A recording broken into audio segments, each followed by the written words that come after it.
Nick Bonner has visited North Korea once a month for 24 years. When he returns, his suitcase includes a few keepsakes, mostly the labels from everyday items like beer bottles or tin food cans. His collection now numbers in the hundreds, the designs forming a picture of the reclusive country's changing sense of self. All of them are hand-drawn, some quirky, some uber cool, and some are plainly beautiful, he says. A selection of designs have been curated for Bonner's book Made in North Korea. British-born Bonner's interest in design comes from his architectural background. In 1993, he set up a business in Beijing to help tourists gain access to the isolated, secretive DPKR and engage with the people there through cultural, sporting, or humanitarian initiatives. He has been collecting North Korean packaging since his first trip. Some are items any traveler would come across, while others are from exploring lesser-known corners of the country. I have postcard sets from the 1970s in their original sleeves, which I found on the bookshelves of a hotel guest shop on the East Coast, Bonner says. The place had received so few tourists that they had just remained sitting on display. Nick Bonner, in assured Korean style, shows through in many of the designs in the form of the country's natural elements.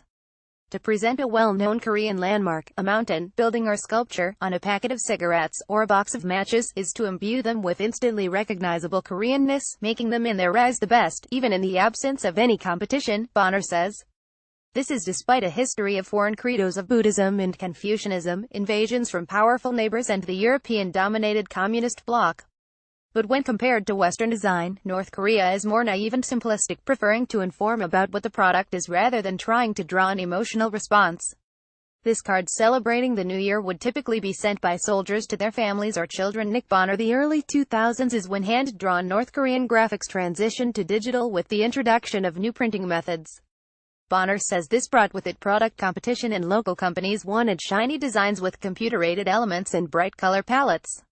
The harbinger of this shift was the packaging for Korean-made cola, which imitated the universally recognizable red label and top-reed waste bottle people are so familiar with across the world, he says.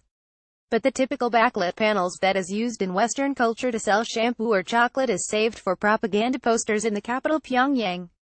At times they have used implied celebrity endorsements by having a photo of a famous singer or sports person included in the billboard, Bonner says. Nick Bonner. Out of the hundreds, Bonner has many favorites, but one that amuses him is a fun design on the Air Koryo sugar sachet. In a society that isn't frivolous, he finds it funny they've gone out of their way to decorate something as mundane as a packet of sugar.